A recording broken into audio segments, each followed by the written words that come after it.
Hi everyone, welcome back into the studio. Well, I promised you a landscape, so we're going to go into it. You know, when I painted the interview, that was my last Western that we just did here last week, that I really enjoyed that buffalo and the the horseman there, but I really enjoyed painting those mountains. And I wanted to revisit mountains kind of like that again. And what I normally do is, like you see behind me on my monitor, that is a combination of 7 different photos that I put together. It's giving me an idea. I'm just going to use it for ideas. I'm not going to copy it at all. But I like to do that in Photoshop. I go over to Adobe Stock Photos and I grab some photos and I start blending them together in layers and put up what I want. And so then I took it right into here onto this board. This is one of my 1/4-inch panels. And I prepped it with a coat of the Canvas Prep Medium, sanded it with 180 grit sandpaper, and then kind of sketched on what I have going on into the photo there. And again, it's just an idea. It's just inspiration. Okay. So, and what this is 24 inches this way, and it is 16 inches this way. And I'm bringing the horizon line here up almost 9 inches up from the bottom. So it's a little higher, a little more into the foreground that I want to work than into the background. But I'm leaving quite a bit of sky because I want to put in maybe a few wispy clouds. I want that feeling of a high desert, Sedona, Arizona. I used to live in the high desert of California. And so I want some of that feeling, that dry feeling that I almost got, with the painting the Wyoming scene with the buffalo and stuff. So, and I use a lot of the colors, the colors that I put out, my standard colors, but I use a lot of this color, the medium beige. This medium beige is a beautiful color for getting some of those desert scenes. You combine it together with the blues, you make beautiful grays. You combine it together with the burnt sienna and you make those beautiful desert tones. And so I usually put that out when I'm going to get this drier kind of feel to the air and stuff. Okay, so it's going to be a lot of fun. So I put that out, I sketched it with a little medium beige and a touch of burnt sienna and blue, just so I get some variation. Just used a big bristle brush and just kind of, it's just an idea. And I don't want to do anything like finalize that give me a hard line that makes it difficult to change my mind during the painting, okay? All right, so let's go in and let's start this thing. So I'm going to take a little bit of blue into that summer, that dry air. You don't want as much of a blue-green. You want a little bit more of a blue-violet. So I'll take some phthalo and some violet here. Let's lighten it up here with some white. And it's going to take a lot of white, but let's just see where I'm at. Maybe a touch more of the violet. And then, as a matter of fact, so I don't use up all of my white, I'm just going to squirt some of this out because I want to save some of this sky for water and not as much as save it, but put it kind of side here for water and some of the atmospheric touches we might add later into the painting. I've showed you that on that Western and everything. I showed you where you can come back and add the atmosphere. Now that's just a little dark, so let's just pull this. We'll just leave it right up here too, by the way. Let's just pull that aside. We'll use that as it goes up. So I'm looking for about a value-wise, about an 8 or so. So I'm going to go up a little lighter. So put your white out. It's getting pretty close to the white, but it's still, I can get, that's the color I'm looking for right there. So a nice lighter value. And then I can go up to a 5 or a 6, closer to a 6 at the top of this guy. So that'll work right there. Let me just wipe off this knife. We're going to use it a lot today. And I'll take my big 2-inch brush, put some extender in it, mix that extender right up here into this. So I don't want to I want the sky to be a little bit thinner.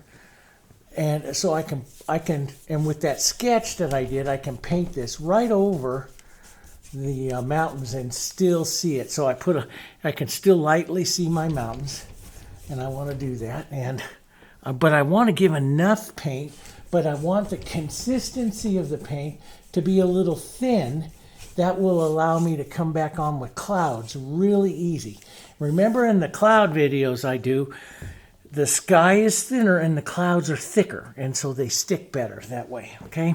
So let's get a little darker, and then we're going to want a little clearer color too. So we'll get a little darker here, so we'll leave that atmosphere right there. So I want some of this streaky here. That's the atmosphere, right? That looks pretty good right in there. So I just do it simple. I don't blend it out too much. I'll leave the streakiness for the atmosphere. Now let's just take a little bit more of this and a bit of that blue and a bit of that violet, and we'll make this clear color here. Tap into that. Wipe your brush a minute. Grab into some of this color, and let's bring that down. Let's just touch in a little bit more. There we go, something like that, because I've got a lot of that light blue on, so this will soften in pretty quickly here. And just some X motions and stuff like that, and just pull around like that. And let some of these colors come off a little different. That gives you some of the atmosphere. That's what we want. But I want a nice, so you see the changes in it, right? Do you see like maybe a little more violet up in one side here? The sky changes its color, its tone through it there. That's pretty good. And let's come in and I'll pick up some open medium. So this is thicker, a little bit of white, maybe a bit of my light blue here. But I want this thick. It's wanted on the knife so it's thick, right? And we'll use this. We'll put on a little bit right like that. I'm just going to wipe this off my knife, off that extra, and I'm going to burnish it down into the sky like this, flat on the knife. And that's going to give me this soft little cloud. Wipe my knife. Let's pick up a little bit more. Let's come over here and maybe push one in like that. That's good. And I really like that, but I'm going to wipe my knife so I don't track too much. And I'm just going to soften out some of those edges. Maybe a little bit there. Maybe leave a little bit of that for some interest into that cloud. You could also take your brush and soften that. But so I have this edge of this mountain. Let's put some like right back behind the edge of that mountain. I like that. I never thought about doing, clouds back behind the mountains and stuff until I started watching some of Bill Anton and some of his painting that he does down in the San Juan de Cristo Mountains in southern Colorado and through New Mexico, and just beautiful artist, just incredible. So that's kind of nice and wispy.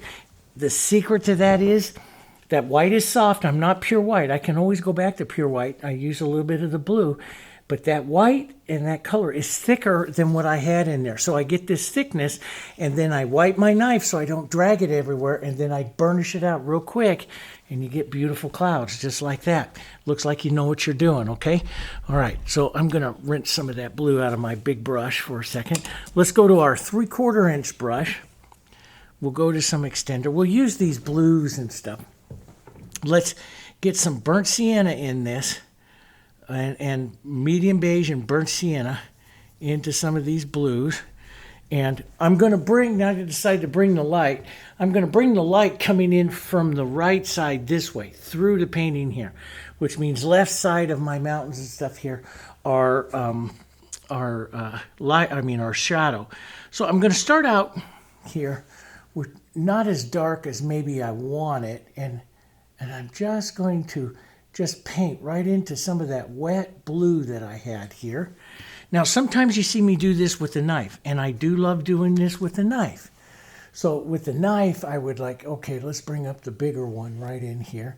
And see, I would push and do it this way, and I get these beautiful indications. And sometimes I do it with my brush. I do it both ways, because I want to have a different look. The brush will give me more of a solid edge to that mountain. The knife gives me a lot of whispery little edges there that make it really go back towards the back, the distance here. And so I'm going to use a combination of both here to get variation to my look, to my painting, if that makes sense. That's what I want to have, right?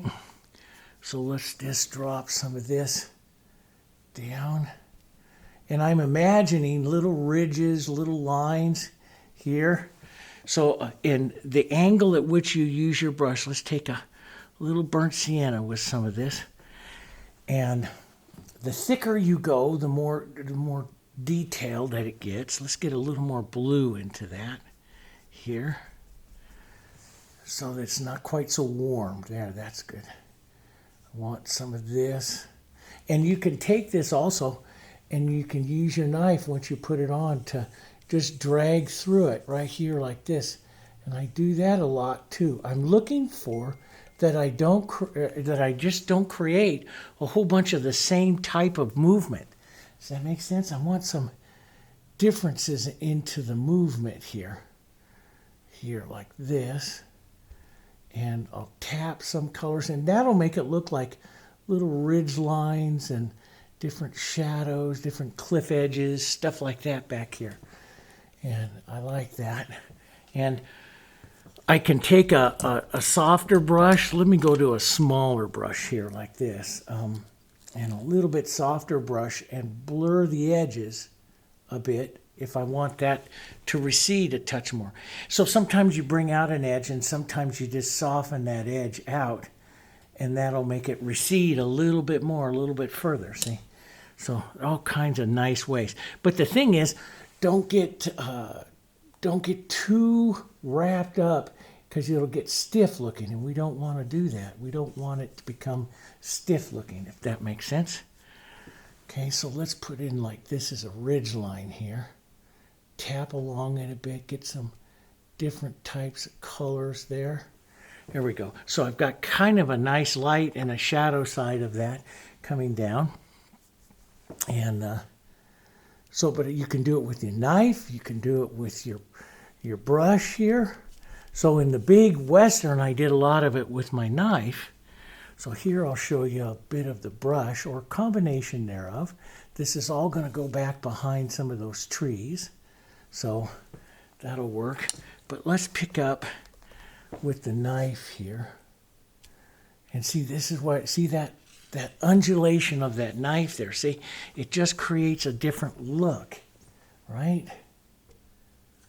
And that, it creates its own kind of ridges and valleys and things like that that go on there, which is really nice. Let's put in a bit more medium beige and some light color, because that one photo shows light hitting this side of the mountain. We'll warm it up a bit, right?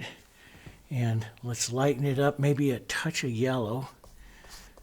And don't mix it up real well. See, I model it like this. I can even add a bit of open medium, which will give me a touch of transparency. But this would be the light side of that mountain. Maybe we'll, because the light's coming in from the right, maybe we'll pull down this way on that and give the tree's going to cover up a lot of that, but we'll give some light color to that back mountain. Maybe even some of the light blue. That'll help keep it atmospheric, if that, right? That'll help keep it like it's going down atmospheric wise. Here we go. Push some of this in. There we go. Right like that. Get some of those differences there.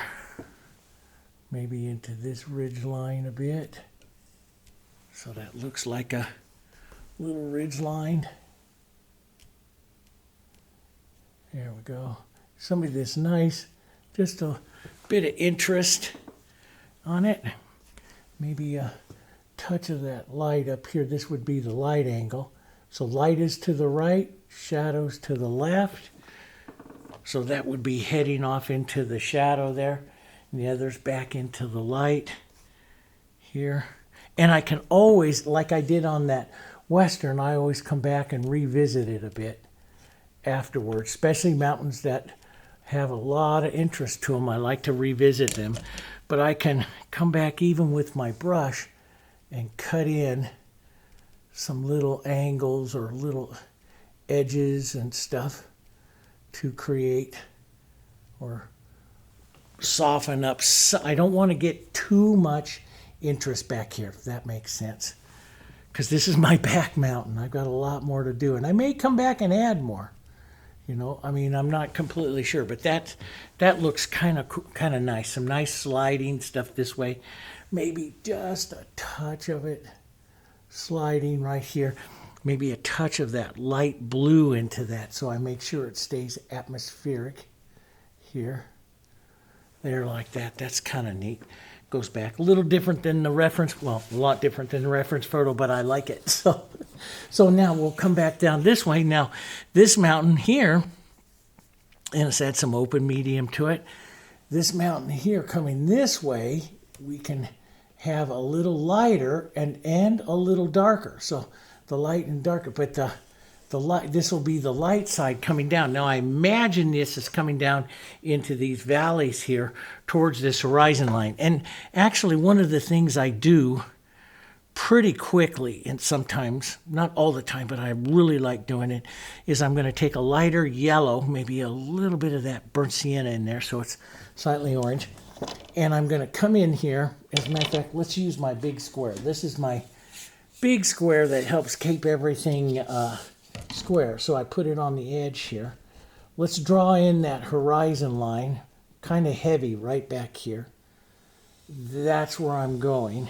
And it's nice to have a strong horizontal somewhere in your landscape, just like a seascape, that helps square up your painting. Now you don't have to leave it that strong, but it's kind of nice to have that into your painting here, as it sets that nice. And then, so this would be the horizon line, the vanishing point back here, and this is your skyline. So a little bit of that one in there. Let's just add some of that color in there. Love to do that. Love carrying. You know, there's landscape painters that say, you know, one of the good things that rule in landscape is carry that common color through, you know, through your painting, and a mother color through it to help harmonize everything back up there. And it does work. I could put a little bit of snow up there. That would be kind of neat too. You know, I like to put a little bit of snow. Let's see what that would look like, huh? Let's take a bit of our white, a bit of the blue, so it's not pure white. And in actuality, you know, beautiful landscape painters like Clyde Aspavig and stuff actually make a light orange. They actually go a touch orange with their light colors of their snow, that warmth to it. Let's add a little bit right up there. I love snow on the just little tips of it and what it does for the mountains. You know, of course, I grew up in Oregon, so we had all of it up in the Cascades and all around up through the Willamette Valley is where I was from, and we had all the Cascades and the mountains and stuff. Now let's cool this over a little blue, a little bit of violet, right over to the other side, which is the shadow side. So we'll add a couple of cool touches here, right with the tip of the knife. Let's just drag a few cool touches of that snow down, right in there like that, maybe that. And you can smooth it out a little bit, but I like to burnish it. So I'll burnish the edges just by dragging the knife up and pulling down a bit. And it just softens that out. That just gives a little snow back there. There's something about having a little snow on the mountains that just make it run. It won't make it quite as dusty feeling, but it is a great feeling to have in the mountain. Let's take some of our lights here, our beige, some of this. Let's go a little quicker with that. Right up there like that. Pull some of this down there, right? Maybe a little bit lighter. Pick up a big dose of that here and just pull that in here. That'll be good. Pull this way. Clean up my palette. Pull some of these colors down.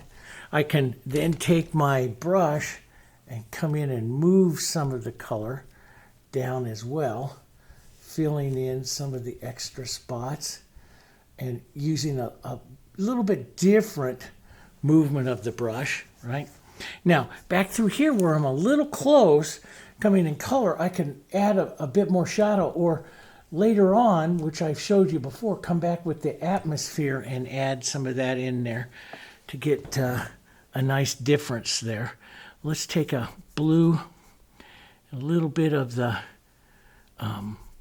burnt sienna and some extender medium here just to thin this. I always like to work thinner with the shadows because the shadows are really strong. Shadows can paint out real quick, so I tend to work those thinner, and I work my, just like you do in Alla Prima, and I work my my lights more opaque. So let's give like a little rocky edge here, right like that. Little rocky edge here. Maybe there's a little one right there. Let's soften some of the edge there. So you could do this with the knife, which will give you a different look, or you can do this right with your, so the knife sliding right up here like that's going to give one kind of look. That gives another. Let's take some of this blue, push and pull down. Blue and burnt sienna to give that little ridge line there. Maybe a bit more right over here. Right like that. That's kind of neat. Give a little bit of that light. So light, some yellow, some white, let's get a little open medium. Open medium will just keeps it thick, but it gives a little bit of transparency to it, just a touch. So, which is a nice feel to it. Let's just pull some of that right down here. There we go. So that's all leaning to the, see, that's all leaning to the right side here, so light's coming in that way. So I can take a little burnt sienna and this, thin, and pull a little shadow right in there, right like that, to give just a little edge, just a little difference between the light and shadow there. There we go. It just makes a mountain that just has so much more interest, doesn't it? Now let's thin out just a bit. We'll just grab all of this, burnt sienna, some blues, some of our browns. Let's work some of this. It's a little bright. So what do we have to get into that? Some of our sky color in there to gray that down. Let's get a little more sky color. See why that sky color, while you hang that around, that's good stuff to keep around.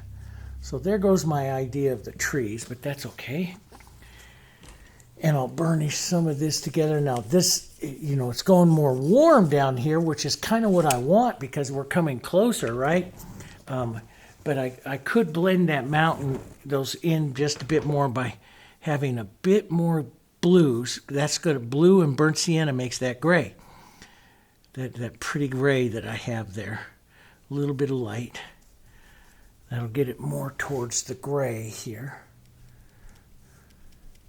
We'll add a bit of the movement, some of that color right in there. Let's add, the trees are going to cover that, but I'm not sure just how much of the trees I will have in there. So we'll just make sure we have some of that beautiful light tracking down in here as well, right in there. And then some of this, add a bit more yellow and a bit more bit more yellow, bit more medium beige over here as you get down towards this little valley kind of thing here. That's going to go right along by the horizon line. But we'll soften some of that out right there because I'm going to put a few of those trees right up there. But let's soften some of this look. That's kind of nice. But maybe a little of this gray from here, right up in here. Just carry those colors just a bit. There, and some of that just gentle brush movement, what we call the calligraphy of the brush, the movement of the brush just gives you that look of those mountains, see? All right, let's go a little more yellow, a little more beige, a lot more white here. And a little bit of, well, let's just go just a touch of extender. I like extender slides. I put some open medium here. And let's get the next mountain right up here. The next hill or mountain right here. Right up there. That's pulling closer together. That's good. Let's take some of our blues. A little bit of this blue and the burnt sienna. Grab some of this for the shadow side. Here. There we go. And you see, that's all that brush mark and the calligraphy, and you can burnish it with your knife so you can get some different looks here. Just push down with that. Make sure that you pull your knife in different angles. That's very important, the different angles of your knife here. Let's get that nice light. This would be a nice light struck plane right here like that. Right there, just pull that right on down. There. That's kind of nice. And then I have those real dark foothills that are going to go right in there. A little bit of the more burnt sienna in that blue. Maybe a touch more to the burnt sienna here so we get some other differences, but we'll, there. I want that slope that way, right? But I'm going to have a little bit of going the other way here, but just some nice color variations here. And see small marks, large marks, but you know, you're thinking slopes and angles as you're painting that. Isn't it fun? I mean, to watch it just start coming to life here is really amazing. And I can wipe my knife here. Let's come back and do a little bit of burnishing here to send that back mountain back there back a little bit more. Sometimes my finger works better. Here, like that. That sends that back mountain back a touch more. Let's put in just a bit more of an edge, maybe a touch of that light. I'm painting right now looking at my depth here through that. There, like that. A little bit of light. That's the light angle going that way. Right there, like that. That's good. That looks good. And see, it has more contrasting marks going that way, which is good. Let's grab some, just a bit. See, I can come back and revisit and add a few things that just, you know, adds a lot to the mountain there. Okay, that looks pretty good. Let's maybe identify just a little bit of snow right there.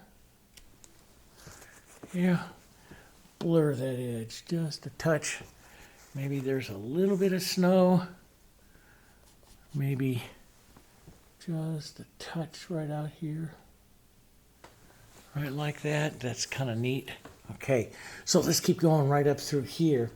Beautiful. I put up another photo. I said that whole little set of these foreground rocks in here are completely different photo. I put them in layers, and I really like that one. So, you know, but we have to harmonize it with color, so we have to bring it into what we've been painting with.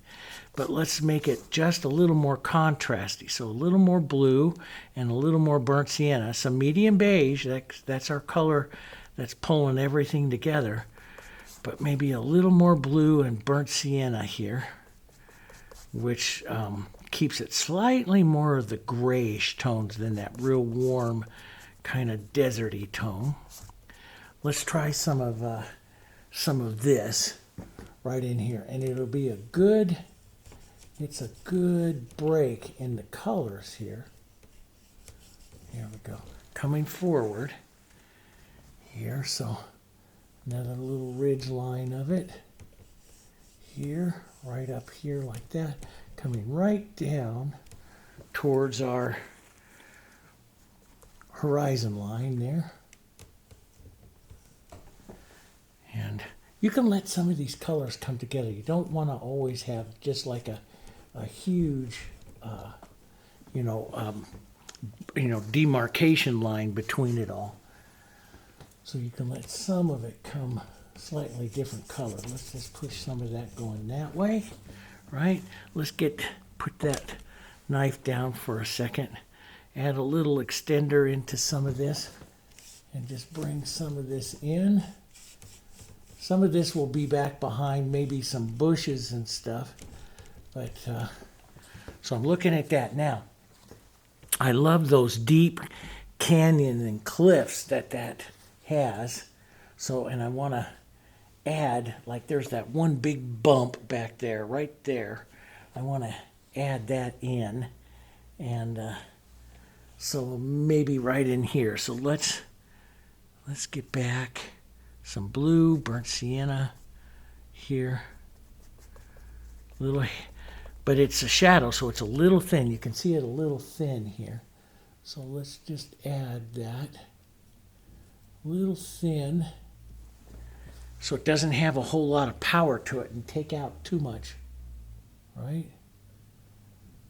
May have to adjust it a bit, but there'll be a few more little rock edges here.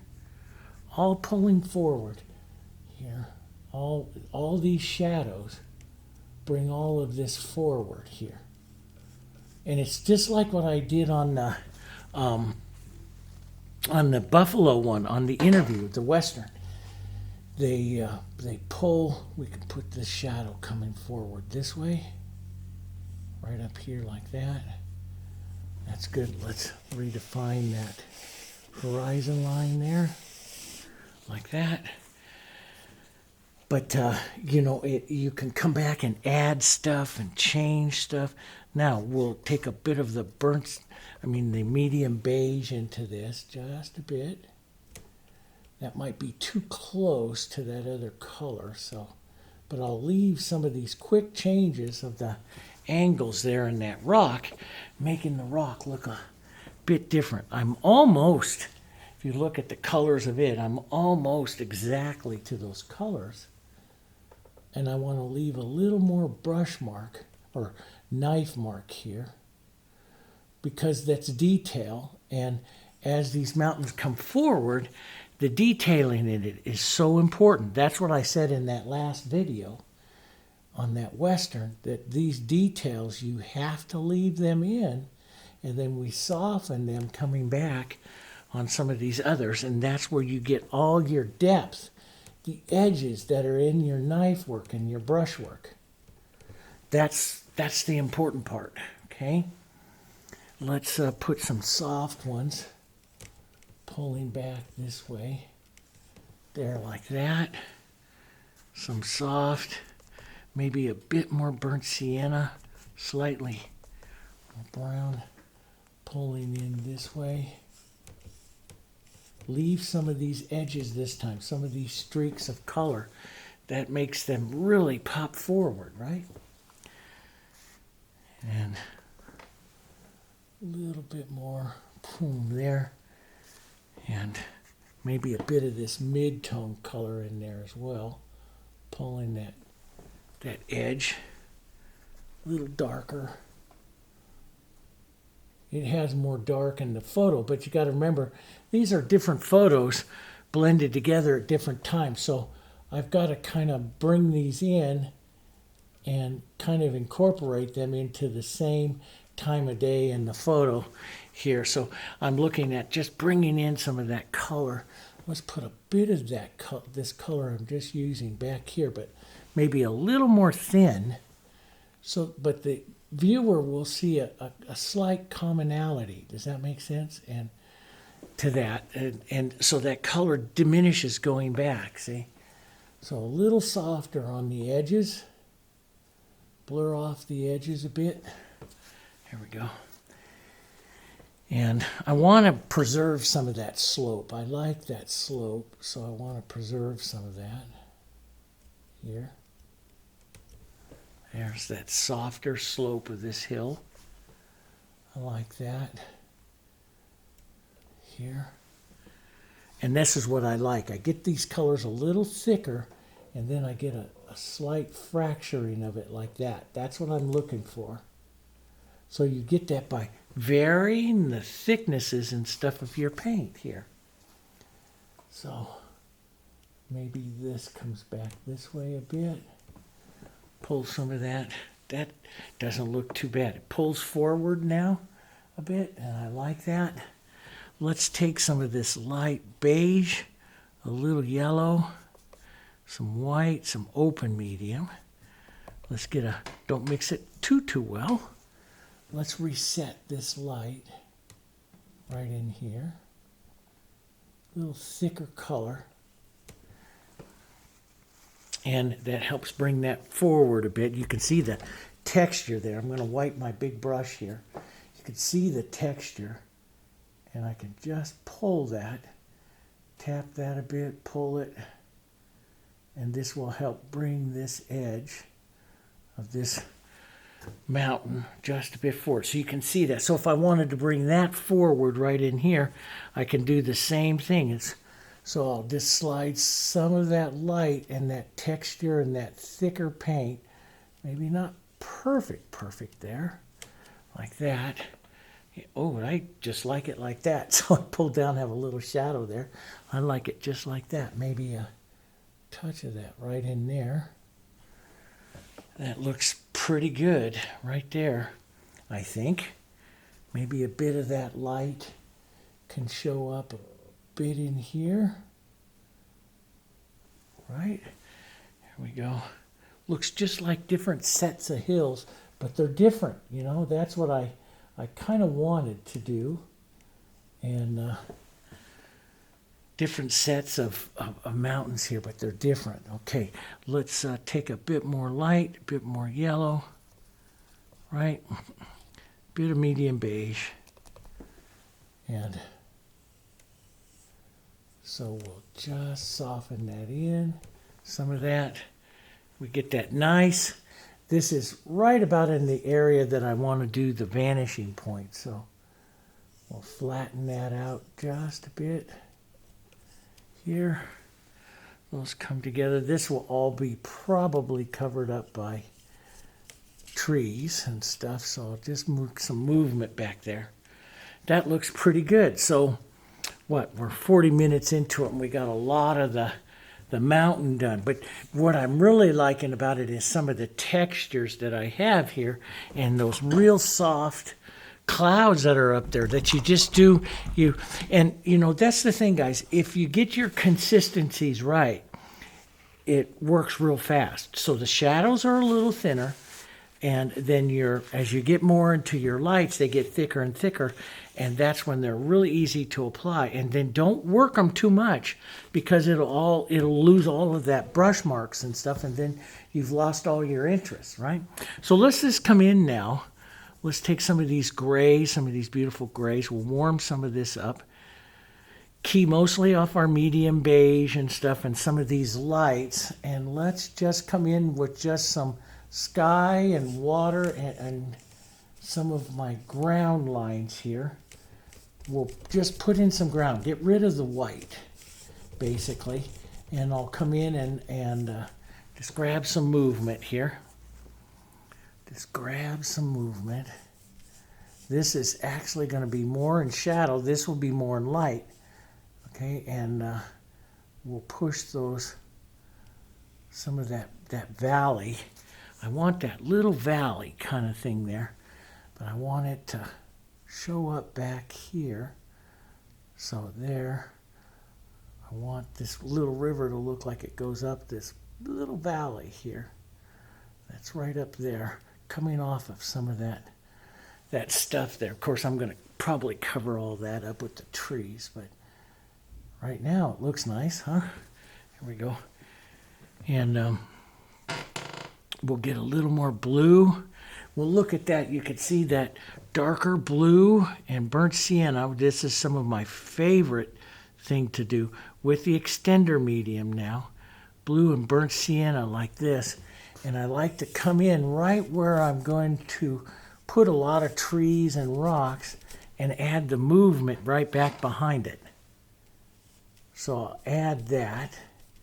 Now I'm not going to go up very high because I want the trees to have sky holes in it. But this is where I'm going to have some of that shadowing and everything that's right here, which is going to create the huge depth into the painting, right?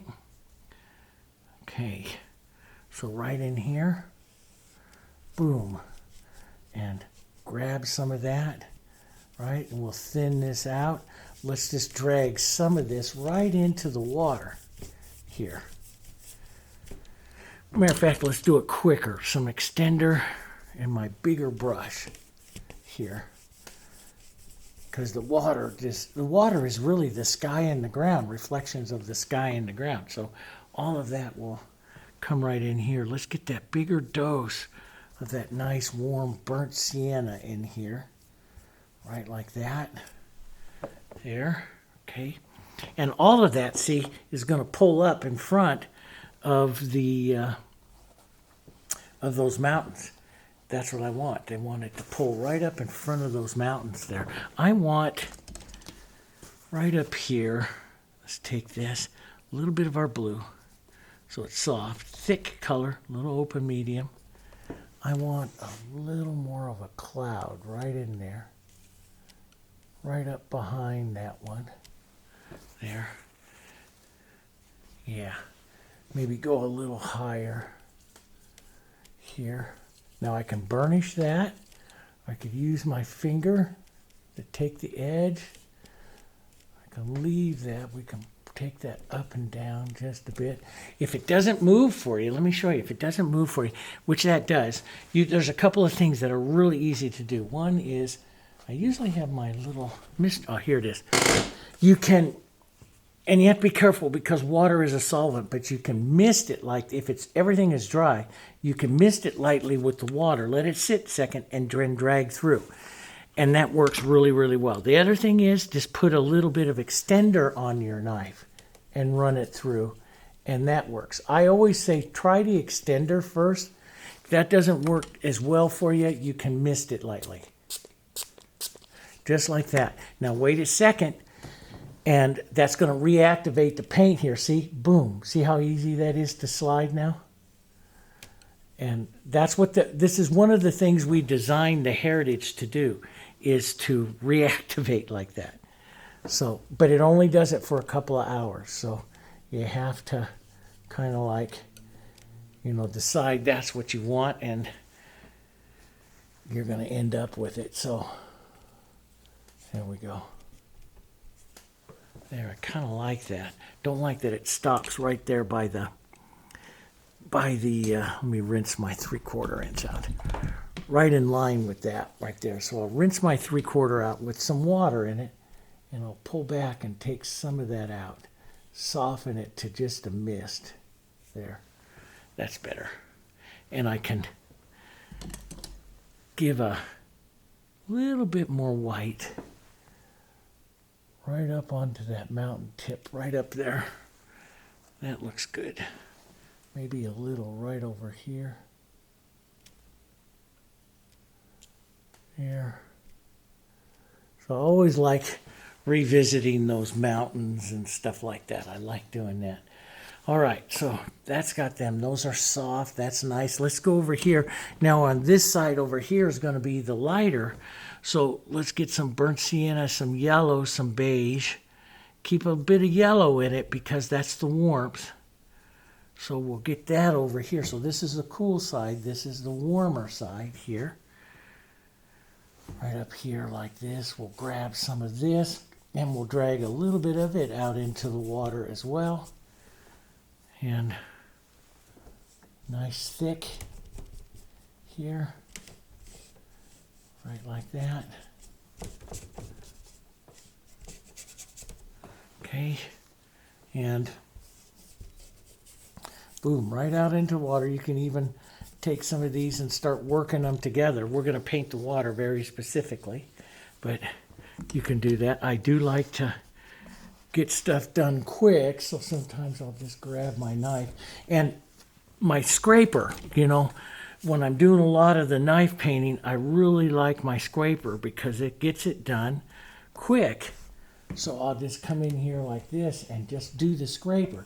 And I hold it flat, and you can actually do some burnishing and some painting all at the same time. And see, I'm just getting rid of the white right now. And I'm going to come in and add the water. Then I'll add the slope in here and all that stuff. But doesn't that work really fast? So you can get a feel for the painting here.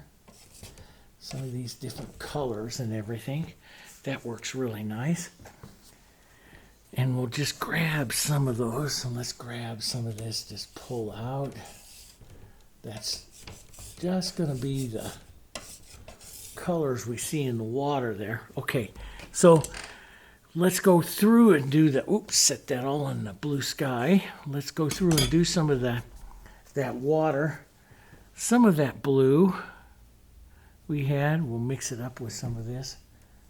And we'll start to softly suggest the water coming in here. Don't mix it up too much. Just let some of these colors play back and forth here. Right? And pull that blue. Now see, the reason why you use the sky is water is the reflection of the sky. So, you know, we use that water as that reflection. But it gets a little, because the angle changes, the water gets a little bit lighter going back, which we'll work some more on that. This is just our first look. We'll grab some more in there with that. And then, but then it gets a little heavier as it comes forward, like right up in here, right up in there. We'll work that. That's pretty nice. Let's get a little bit more blue and violet. Really blue and violet, some whites. Model this up a bit, a little bit of that as we come forward up in here. Now that's really blue, but water will get a little bit more. Go around my little clip there. Right, this is what's going to make it really pretty. Let's grab some open medium, some of our ground color here, and we'll just let this work right into some of that wet burnt sienna we put in there. I was trying to concentrate it on it. All of a sudden, my mouth wouldn't work. I was just like, yeah, you got to tell them, Dave, no, concentrate on what you're doing so you don't make a mistake. But let's get a little bit of this blue and this right back in here. Right up into the edge. Paint into the edge, paint back and forth so the water's edge is going to get really soft. Okay. Paint back and forth. So see, I have that extender in there, and this is, and that open medium, and this is really wet. See how wet it is, guys? It is 85 out today. It's not quite as hot as it's been, but you keep feeding it this open medium, maybe a little extender. Extender helps thin it out. The open medium, I love the transparency it gets, so it reduces the power of the darker color. Reduces its power here, and I like that. I like to get rid of some of that power here. There we go. Lift the pressure so you don't get, if you don't want to have the brush marks, if you just want to smooth it out a bit. Let's go more burnt sienna, right in our burnt sienna and our blue. Some extender, a little open medium here. Let's establish some of our real dark here, right up in here. This is the shadow side, the dark side. We'll paint that out here. Pull out just a bit. Right, that's in those shadows and stuff there. Maybe a little bit more blue, white, touch of that quinacridone. A little bit more blue here. Just work those colors. and I'm real super light pressure, barely touching the surface here, so that I don't get. And you know, I'm real conscious of not doing too much blending here. I just want some marks across here. There we go, just like that. Right, and let's set up some of that darker blue and burnt sienna. Quite a bit of the burnt sienna, but that blue, maybe a touch of violet, keeps it real cool. Right back, there's going to be some shadow lines right in here of that, right where all those bushes and stuff are going to go. So we'll create some of that. This is all painting through for those trees and stuff. Right, I really want the view to pull in there, but I really want a really nice rock right back here. So, and I want some soft shadow of this from the water. Let's thin this out. Blue, violet. Here, thin it out with a little extender. Some soft shadow of that. Pulling through up here onto by this rock, a little bit of the light. Right up here. Zoom. Right up to the edge, so that water will come right up through there. Pulling you, inviting you in to go through the... Now we have to put in some angles and stuff like that, and some of our bushes and stuff right here, and create this effect going in there, but it's starting to work. Let's just pull some of this in. Here. There we go. Now I'm going to paint a lot more in there. This is just visually to give me a good look of where it is I'm going to go. Let's add some of the shadow bits that we're going to have around here for rocks and stuff. Might as well just add some of it right now. Right in there. And let's go ahead and paint the planes of our rock here in the front.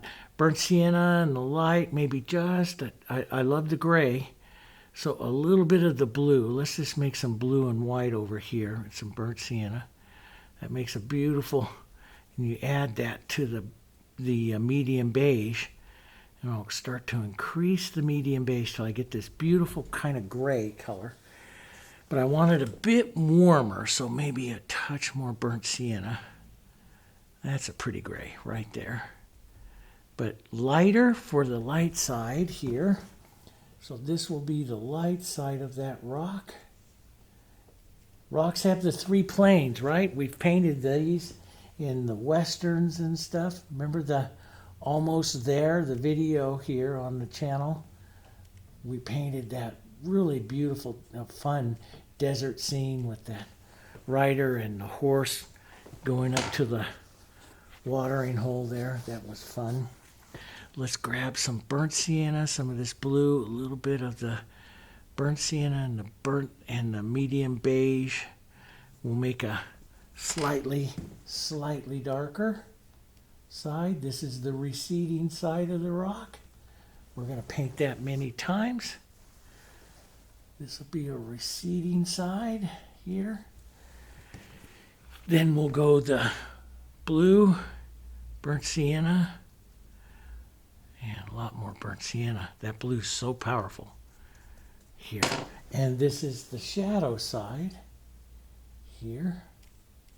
The shadow side of the rock, which we'll paint several times, and down into the water maybe a bit. Here, we'll do that as well. Some of that back here.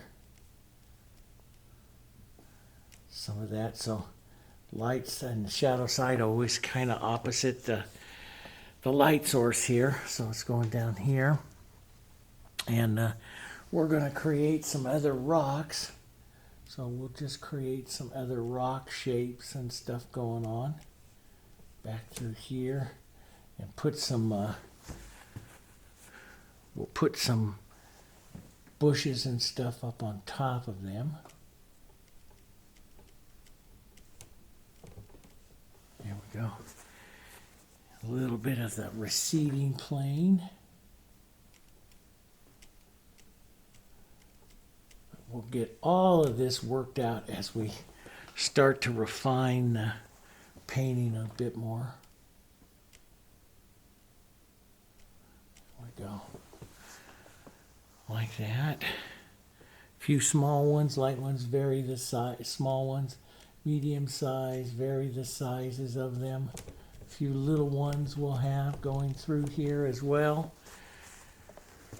Here, but we do want to have a bit of the beige too, which you can, I'll add a touch of yellow and a touch lighter, and then that will be the color that we use, and take it out into the water a little bit.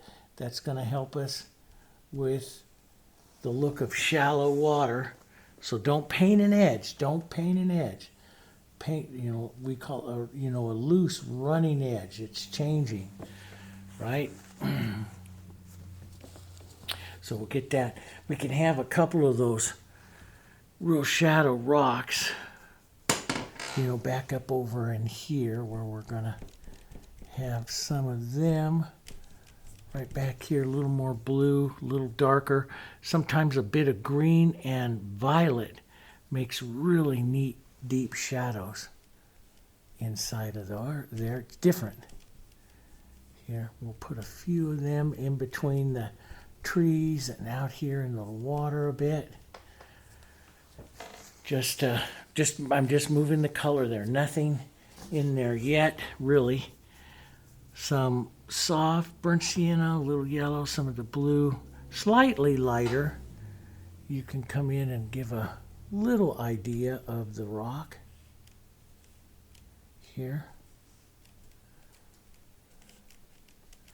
There, like maybe there's going to be a few in there, but that's trees and stuff will go up right in there. Yeah, that's pretty darn good right there, I think. And so let's put in, so now one of the things, I want to get this slope to the ground, so let's just take some of this. So this we'll start some of this medium color here. I want to put in some brush marks here at the angle like this that kind of says this ground is sloping right here. So see that angle, that ground is sloping right there.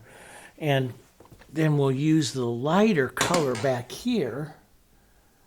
We'll come back in here with our white, our medium beige, and some yellow to bring this lighter right up in here. There's our horizon line, our vanishing point. We'll grab a bit of it coming forward. See, we've got to worry about our linear perspective here to start driving a lot of depth through the painting. That's what I want to do. So I'm going to need, up along and through here, one of the things that will help us with that is a few smaller rocks and a few things, rocks changing sizes and stuff. But I want some of this so I can have a hillside here for my bushes and plants and stuff here. So we'll just soften this, give the idea of a hillside right here. And some of this continuing back into the plain. So visually imagine the plain picking up into the hill there. Just soft brushwork there. And that soft brushwork will give you that sense of depth. Maybe this comes up onto the side of this hill here, right like that. And then so you got this angled motion here meeting a horizontal motion that pushes it back like that. Just a little lighter here, slightly different color. Pull that in like that. See, and then that gives you your distance back there, see? And let's add a touch more white, maybe a touch more yellow. I'm constantly in my mind always looking for that distance. You know, everything relates to the sky, and I want to push this plane back just a bit and grab just a bit of that light, and these colors will be soft. But so what I want to do is, see, I'm pushing this back. I'm going to actually bring this line forward so it's not a straight line. And that will push this hill back and actually give me even more distance here, because it creates another little triangle that I talked to you guys about in landscape painting class. Right? Boom. So this is the kind of stuff I start looking at now into the painting to refine some lines and some edges and pushing some of this. Let's push some of this right through here, right? So I get that undulation. So I have that horizon line, but I'm hiding it slightly. Do you see? I hide it slightly. And that blue that was there, it just picks up a little bit there like that, and it's just kind of disappearing. Comes back here a little bit more. There we go. Yep, and I like that. There. Now I can really drive a lot of interest to that by adding a touch more light. Because you got to remember, this will dry down too, so we'll pull just right along that horizon line in there. That light, that yellow, right in there. Leave a little textured marks, a few little marks there. You know, these small little, you know, you see me add these little things in florals and stuff. I call them the little sparks, where you start leaving some of that, and all of that interest, what it does is it drives that farther forward, right? And so that works really, really well. But we have a lot of painting. I'm just going to take some of this and back paint in a bit. Some of these other colors here. That's pretty good. And, you know, when you go to paint the rocks up there, let's put a little bit on the rocks. The rocks, like this forward rock here, I'm going to put a lot of work into. Oh, here, I was just going to grab this to show you. You can do some of that with the knife as well. And that sharper little line just does a lot of stuff. But see, it pulls that way out there. But you get this undulation here. And that really does a lot for your, see, so it's not just a flat line across it. That ridge drops down, picks back up again. Maybe this one, a little bit of that brown, pulls down. So it's not just a flat line across there. Does that make sense, guys? Of course, in real life, as you get out, you're further back and you're looking further back, that undulation disappears more into the flat line. But we haven't got a tremendous amount of depth there to this one. We could add more, but I think I like it like that. So I'll leave just a bit of these, just that undulation there into these foothill sides of this, right in here. There, like that. Maybe a little bit here. Here, like that. So some of that comes forward, see? That works pretty nice. Looks pretty nice. Okay, so this is kind of tacked up a bit. We can put some colors up there. Now, you know, we can put some of our trees and stuff in there, and we got to put a little bit of the rock. Before I go to those trees, I'm going to put a bit of that rock in, that light. We want it slightly warm yellow. But I'm going to put some other grays on there as well. But we want a real light, maybe a touch of the burnt sienna or orange into it. Some of my brighter yellow. Get some of that orangey color. A little bit of the red. Just a touch of that Diarylide. That's too much, so let's get some more Diarylide in there so it goes more orange. That's better. That's a pretty color. that nice warm rock kind of color. And we'll use that.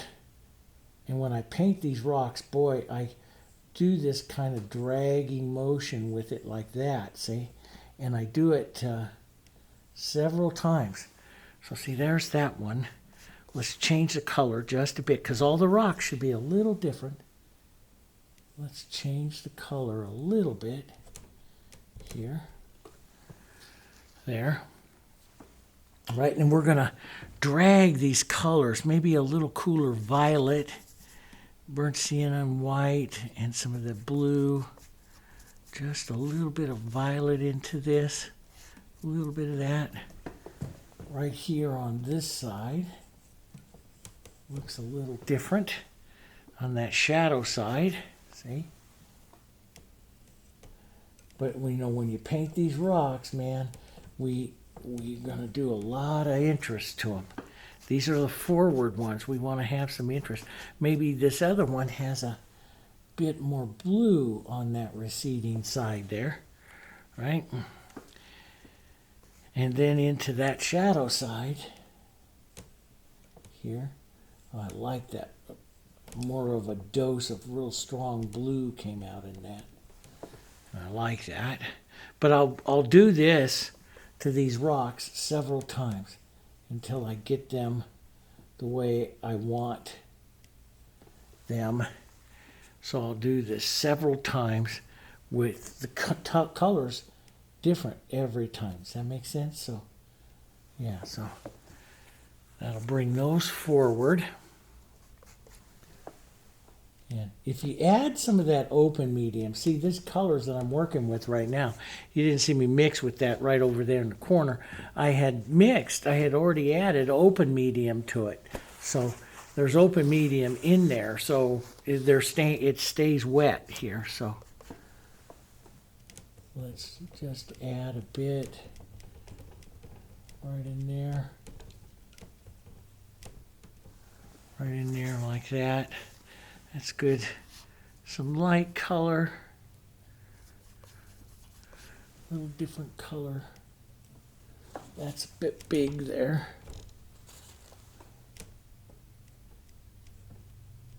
There we go. Yep.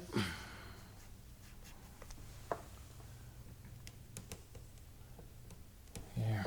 Sometimes I'll just make an area of light planes and shadow planes and then just divide it up later on, you know, with more of the medium tones. So, like I could make a big long one here and then divide that all up into two rocks later on. And you divide it up real easy. You just take something like this, like shadow, and push it right in there.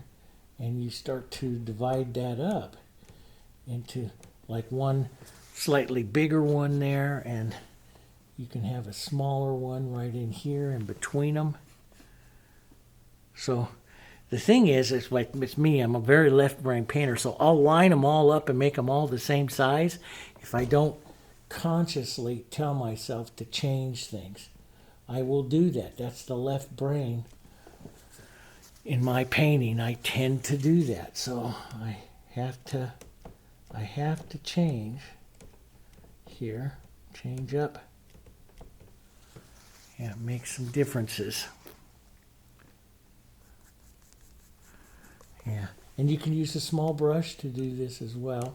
But I like the color variation that the knife gives. So as I build those, that's how I'm going to build them. And I'll do this several times. And in building them and building them. And you see me do this, and you can go back and look at some of the westerns where I really paint the rocks with you and take some time and really paint a lot of rocks. So you can go back and look at some of those and see what it is that I do. And here we go, just get some of those differences up there. I want to make sure that I sometimes get into these rocks so much I forget there's a beach there. So we want to keep our beach here. keep our beach going. Push some of that back out here. Keep our beach going here. But it's kind of fun. I love this real casual way of painting this stuff now. You know, it's the way I really like to paint it. Maybe some smaller little rocks right here into the water. Little marks.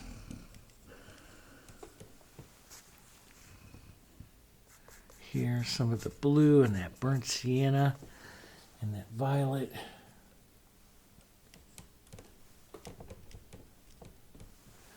There.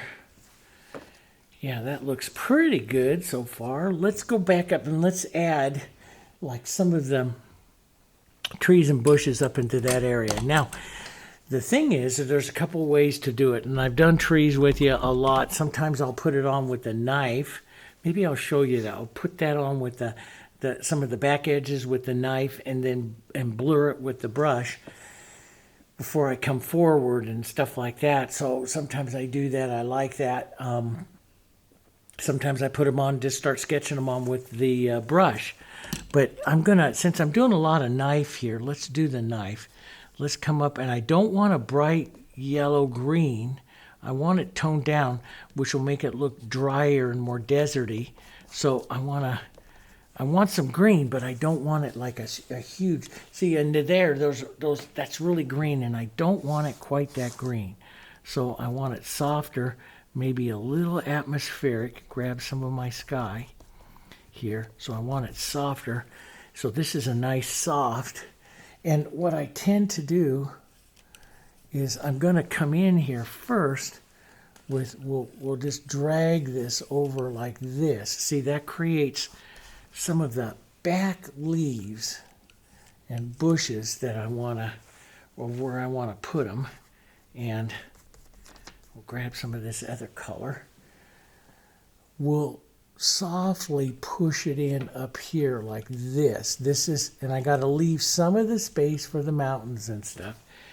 But we push the knife in, just dragging across the surface. And I know you can barely see that, but we're looking at the back side of the tree. Does that make sense? This is the back side of the tree. And this one will be a little shorter than that one. We can blur some of this. We leave some of the what we call the sky holes in here. Sky holes of color. Sky holes going through. Here, let's push a little bit higher there. So you can really see it up there on that blue. Right? A bit of it up through here. Some of it just drags through. Right? I love the knife as that goes in. Now, the thing is you want to blur it. Now, you can, if it's really, really dry, it doesn't blur easy. You can always, this is where I want to blur it. And if I really want to blur it fast, I just make sure I have a touch of water into my brush, see? And that blurs it real quick right into where but I don't want to blur all the edges. I like a few of the edges here. But that blurs it a bit. I don't blend it, I blur it. I blur some of the edges here. There we go. And that, now what I start to do, now sometimes I will do this with the small brush, sometimes I do it with the bigger brush. I'm going to start thinking shadows. So I'm going to take my green, a lot of burnt sienna, and some of my blue here, and I'm going to start thinking the shadows, the core shadows of the trees. And I'm just going to start pushing in. I want some of this variation. Now you can do this with the knife too. And blur, you can do the whole thing with the knife. See, the knife can come in like this and blur. and it gives you a wonderful difference into the color. You can also do it with the brush. Now, why would you use the brush? Because it's different. And so usually when I paint trees and stuff like that, and you've seen that, is it's very easy to set up a repetitive mark. In other words, you do the same tung, tung, tung, tung, tung mark all the time. And we don't want to do that, do we? We want differences in what we do here. So let's just take some of this, and we want to just establish some differences. So this is my 3/4 inch brush. I love painting with my 3/4 inch brush. I'll use the corner, which gives me a good size. And I'm looking just for color differences. I'm looking at the right side is the light side, and then I'm looking at the shadow side. It'll be a lot easier as I start to draw in some of the trees and stuff here. But I'm looking for some variations here to the, let's get a little burnt sienna. Change those colors. That's the biggest thing. Change those colors. Change those colors.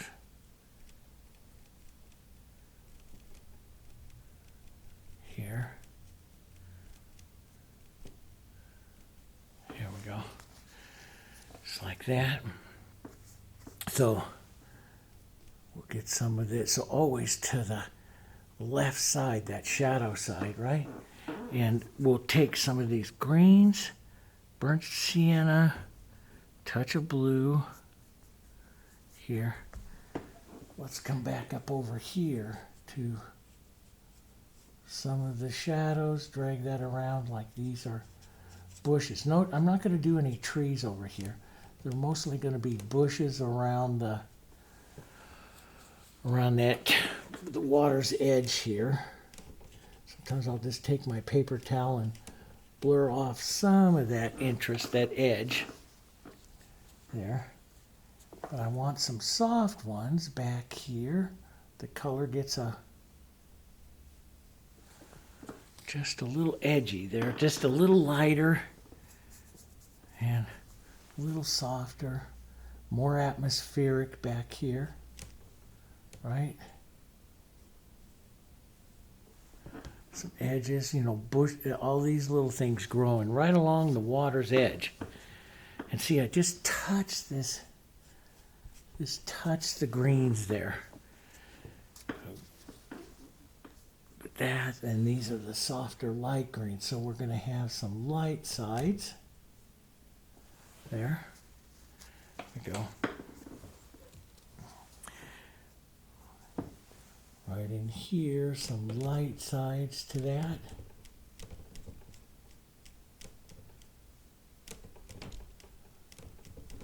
There we go. So you'll see where those are. But I want to add some undulations to all that. And let me show you what I mean is, so I don't want to have, it's something that I used to always paint with, guys, all the time, and been working at breaking some of those habits, painting it exactly the same. And so I'll come back in and add in some undulation of the ground here so that I don't just paint a line. Does that make sense? So I'll get some of this undulation in here. Here, I'll take some of that out. I go ahead and add it, then I'll just take it out to get that interest in there. So it's not always just a line. You get some of that interest in there. Right, let's add some of that light right out here. Maybe some of that goes back. And then it's going to pick up into that shadow right there. Right? Okay. So that looks good. So I get that idea of where those grasses and stuff like that are going to go. Rinse that out a bit. Now, the fun part here is I'm going to take burnt sienna and some of this dark here. And I'm going to come in and say that's going to be the tree trunk right there. And so I'll touch and get some variations, and we'll do some different branches and stuff like that. But we'll just slowly start the knife and then slowly roll over until you get the thickness and stuff that you want.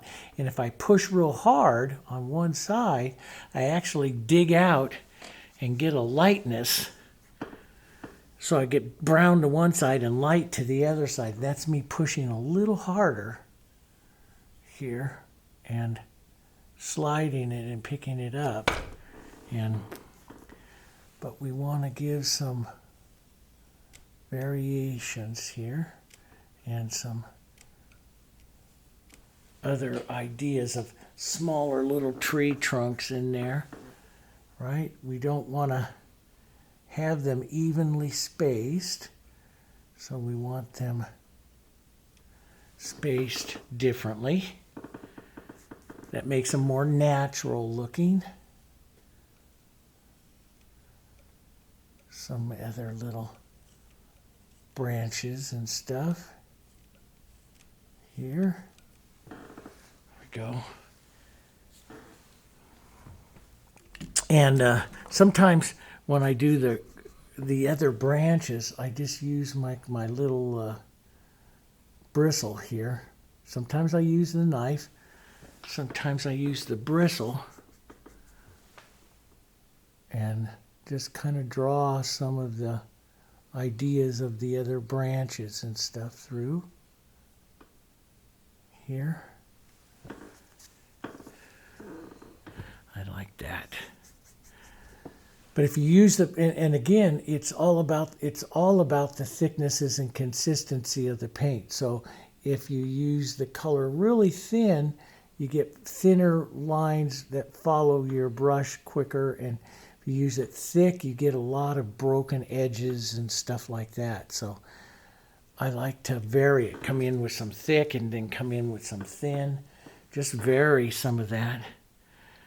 Sometimes just come back in and be more direct with it, because our job is to add interest. And so you add interest by making everything a little different, right? That's what we do. There we go. And maybe a bit darker in some of that. Some of that can just be pushed in to into the shadows here, into the trees too. So, and see, this just burnishes that in, and it gives it more of the shadow side of those trees, right? Isn't that neat? The thing is, it's variation. See, all of that is the variation of your colors. So, and that's what the goal. That's what the goal is here. Variation. So do you hear my dog there just snoring away? She came and joined me. Yeah. Sorry about the snoring, but those of you that watch all the videos, you're pretty used to it by now. Yeah, these are my labs. I have two. They just had their 8th birthdays, so I have 2 sisters, and they love hanging around. One's right over there, just 5 feet that, right back behind me, right over here. One's right here. They take turns underneath the painting table here.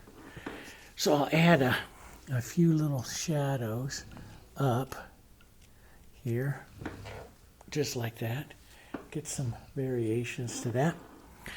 And then we can go a little more green, but I want to be more of a yellow brown here, more of a fall kind of color, a little bit of green tinge to it, but I want to keep this very much this warm. See, that's just a little too green for me, and you know, that's I like the idea of the heavier shadow, so you know, I'm going to keep this lighter just to a few areas here. That's really kind of pretty. Now, a little more brown and light, just to a few top side areas and stuff here, and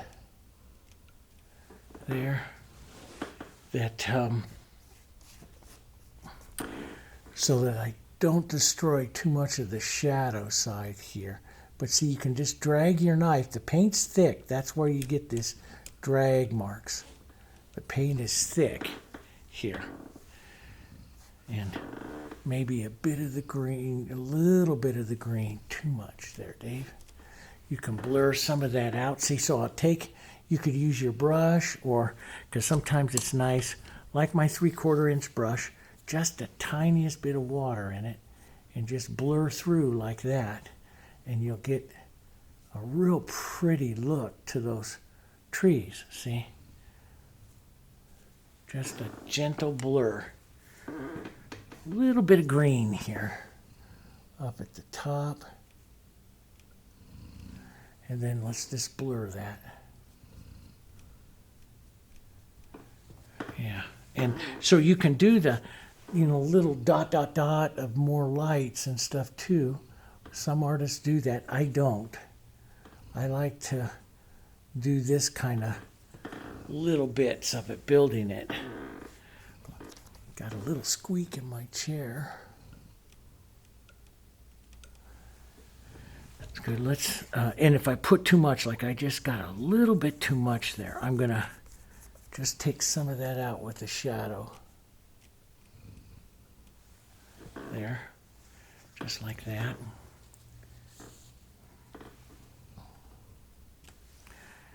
I'll leave some of those sky holes, but some of this lighter. Let's go a little lighter, a little more yellow, tiny bit of yellow green. So it's a little, so you don't have the same color, so a little bit different. There, like that. Maybe a touch of that up higher. There we go. Let's just blur that ever so. Wipe the brush off a bit.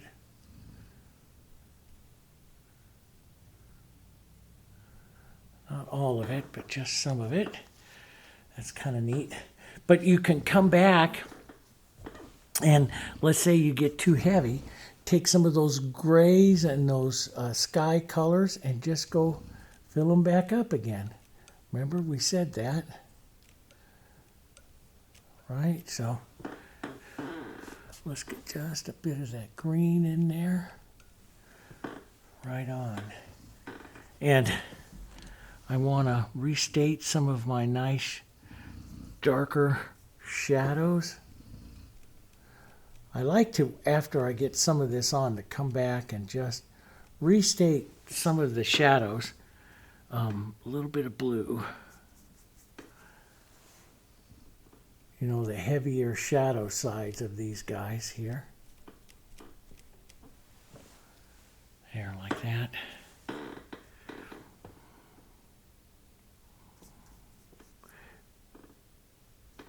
And what I'm envisioning here is like the heavy shadow that's underneath that branch of that tree.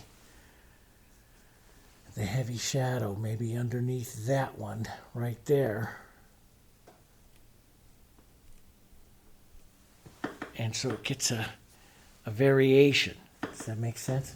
A variation. A little bit of shadow up near the top, but not as much because the top is hitting a lot of light. But more shadow down low. Right down in there. And I lost some of the, which I always do, I lose some of the trunks, so get to go back and put some of them back in again. There.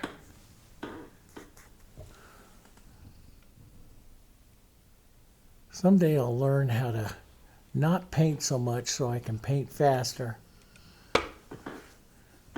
Back and forth sometimes, just there. But you have like little tiny things. So if you want to go out and tap some of like the little tiny like edges of the light leaves out, out at the edges of the tree, you can certainly do this. This is the way I like to, or a little bristle works really nice. You can do some of that. And it's just, but I like the blurry look to it myself. It's my favorite way.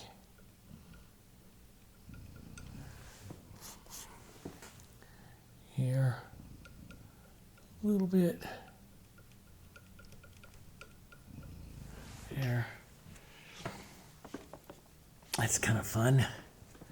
But I lost a lot of those tree trunks, so I get the real joy of putting them back in.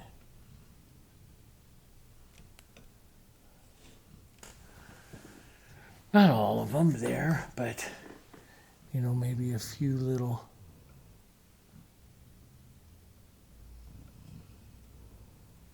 lights and darks here to suggest them.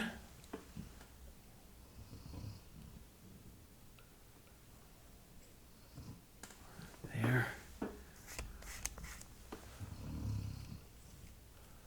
Darker yet. Now, it's, you know, one of the things that I do like to do is, I'll take a small, so I had that gray, which is the blue and a little bit of the burnt sienna here. And maybe a touch of that kind of sky blue, this gray. And you can take that gray and back paint and add little marks of it, which will open up some of the trees as well. So you can paint over, soften, and put back in sky holes. So I will sometimes do that. You know, if you like the look, like for instance, back up there with the sky, and you want to open that sky back up, you can just take this like this and open and paint back through some of the edges of that tree. Or you just do this, which puts the sky back up on top of it and opens it up. I call these sky holes into the tree here.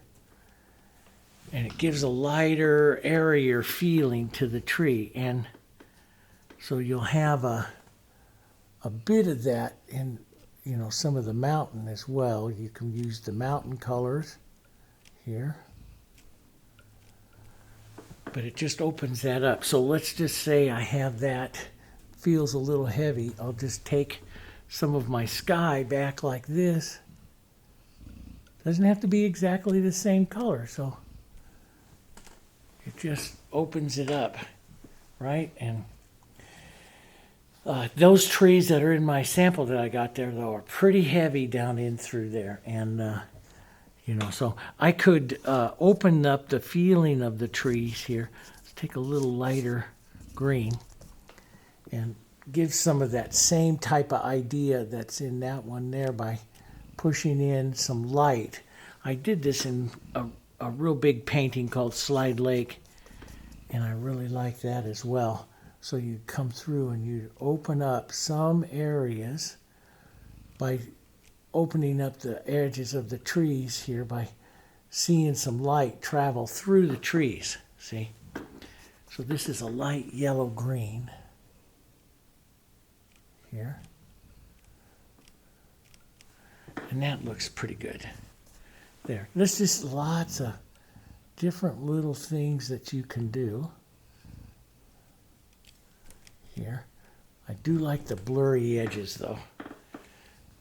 I think that blurry edge adds a lot. But that's up to you. There. But the knife, see, is just a real pretty, and it's real thick paint, and it's just scraping it right over the surface here.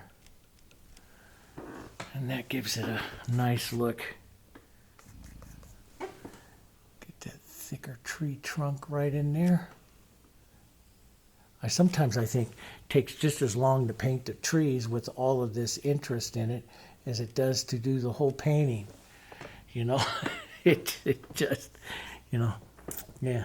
So, but anyway, if you want to paint them more like those that have the wider crown and stuff, these are like the trees I had in Pennsylvania. But they,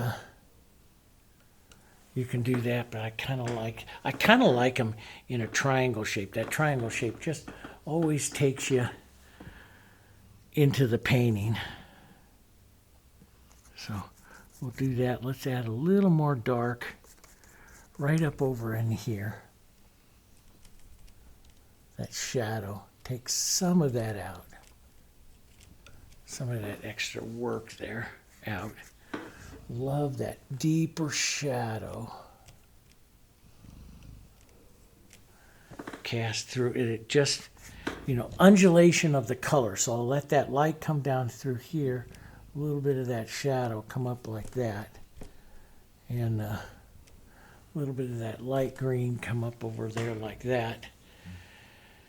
And just kind of leave that. So, you know, undulation of the colors. That's, you know, I'm a left brain painter, and so I tend to paint in a straight line all the time. And you know, some days I'll finish a painting, and then a few hours later I go, darn it, and I see it, you know, what I did. And so, you know, you don't want to do that too much here, guys. You want to catch it before you do it. So make sure you don't paint in straight lines here, and get some of this undulation of lights and darks. That's where the interest all comes from into that painting.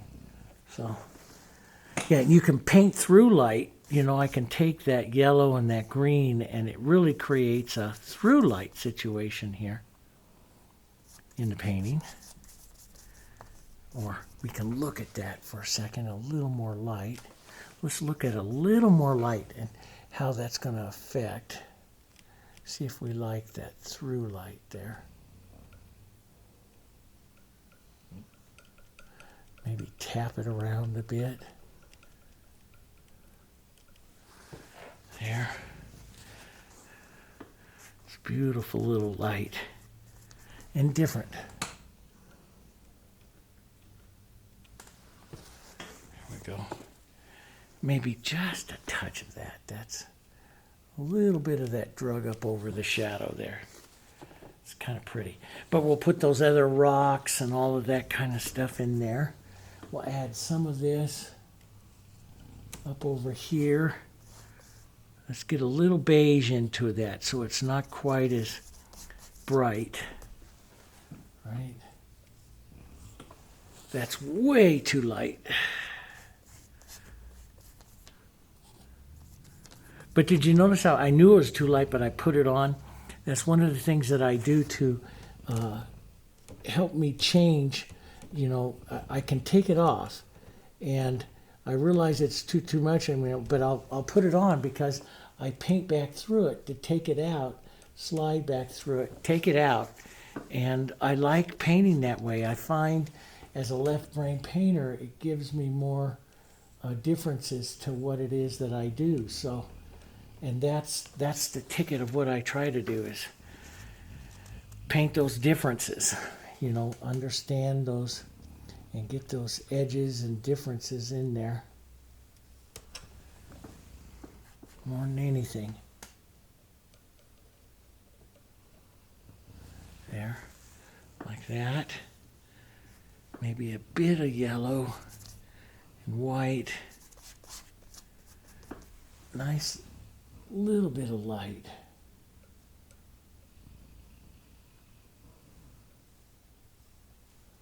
There. So it's might be too much, but you can always take it out. Push through it and take it out, blur it out, put a little dark in next to it, take it out. You know, that just does good things for that. Maybe a bit of the burnt sienna and the yellow in there.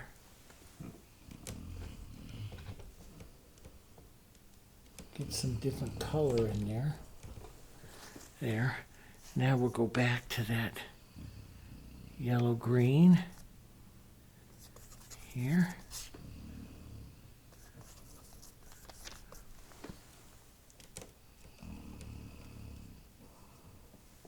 There we go.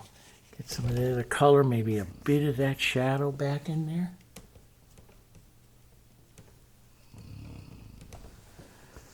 There. See, you got all that variation. That's what I'm looking for. That variation. And then we'll, you know, address this with some light tan, yellow, that dirt color, the medium beige, yellow. push in and out of that at that slight angle to get that hillside there, right?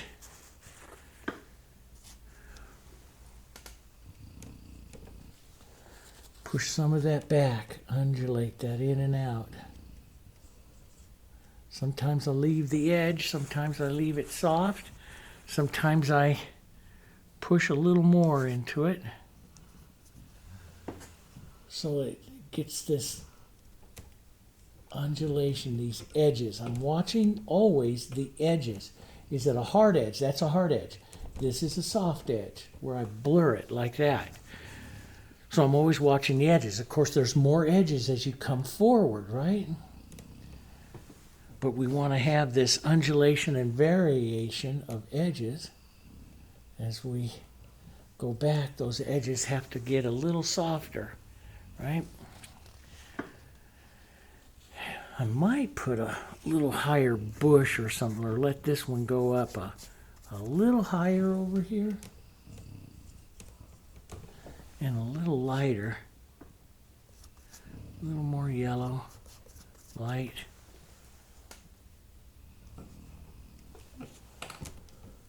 Here we go, something like that. That's not too bad. Here, a little bit of the shadow. That's too much, but not bad. Just she's really out. Yeah, there we go, just like that.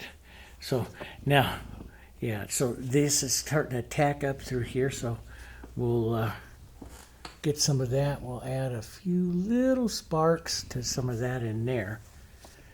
That's looking pretty good. Looking pretty good. Yep. So I've got 10 minutes of tape left, or not tape, digitally record on this particular thing here. So I'm going to go get a cup of coffee and actually an iced tea. It's really hot today, an iced tea, and let this tack up just a bit. I'll be back in just a second, and we'll put some more depth and some more interest and stuff like that in on it today, okay? All right, I'll see you in a bit. Hi everyone, welcome back. Well, had a little lunch too at the same time. So what I did is, as I was coming back, and I put a little bit more light right in here onto these rocks, and basically it's the the medium beige, a little bit of our sky blue and some white, and just kind of lightened that up a little bit through there and lightened up the edges of the beach here. So those are wet, but this over here is dried up pretty good. So let's get another layer on it. So I'm going to take my big brush and some extender and put it over this. And matter of fact, I'm just going to gently, because this is wet, it just picked up a little bit of that, pull some of this right over some of those edges so I can work those edges there. And I'll do most of this painting with like my 3/4. Now I do like some of that beach and stuff that they have here, so I'm going to paint this softly back and forth. First I'm going to start out with thin shadow. So I'll take my blue and my burnt sienna here and restate right in here some of this shadow right out into the water softly. Now, when you're painting good water, one of the things you do is the reflections, and you pull down. So we'll pull down. Well, we're going to add some of the tree colors and stuff in here as well, but pulling down, taking our big soft brush and pulling down is all part of the process here. You've seen that even in simple landscapes, that you do the quick and simple landscapes. You pull down and you use side to side to calm and still the water. Pull down to create the reflection. So I'll put some of that in there. Let's get some of those green colors in there. Some of our softer green colors, beiges. But they'll be darker because they're on the shadow sides through here. So we'll just add some of it right out in here. You don't have to be perfect with it because we don't need to be here. It's in the shadow side here. So then we'll pull down slightly like this, and it just gently, then you can pull to the side. It just gently casts some of those shadows in there. And again, we don't need that much, just a little reflection of it. Sometimes, you know, when I'm painting perfect reflection, like there's a lesson that I did in the channel here that's called reflecting, you know, reflections, and I was a cowboy and a western, and I reflected them exactly into the water. There's others that I've done, the inlet and stuff, that I've done perfect reflections. You'll see those lessons in there in some of my landscape classes, how you do perfect reflections. We don't need to do that here because it's not really that important. So, but we'll get some of those darks, burnt siennas and blues here, burnt siennas through here, and boom, just add some of that beautiful color right in here. That's going to give us a nice depth of color, maybe a little bit of the burnt siennas in here. This will make the water look a little transparent too through here, which is what we want. So we'll add some of that back and forth here. Here we go.